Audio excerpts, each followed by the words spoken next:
Hallo. Neu Zugang. Ich helfe dir. Danke. Bin gleich da. Sarah ist krank. Wir sind heute nur zu zweit mit der Erstsemesterschülerin. Ich habe sie vermisst. Florian! Schaut mal, ich habe euch was mitgebracht. Ich glaube, er hat sehr starke Schmerzen. Tut mir so leid, wir sind heute nur zu zweit.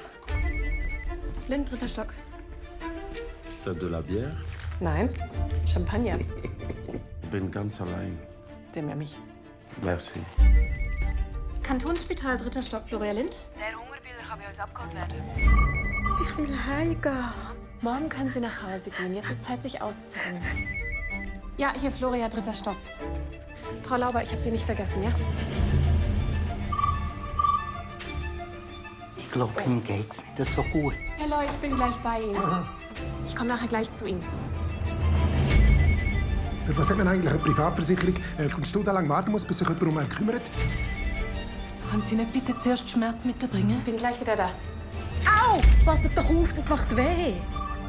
Er hat uns am Morgen gesagt, dass der Arzt am Nachmittag mit uns redet. Das werden Sie auch, sobald Sie Zeit haben.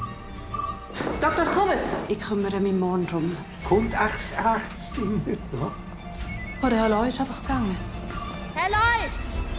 Ich will jetzt einen Tee! Jetzt! Ich glaube, meine Mutter schnupft nicht mehr. Mademoiselle, sind Sie hier morgen? Ja, bin ich.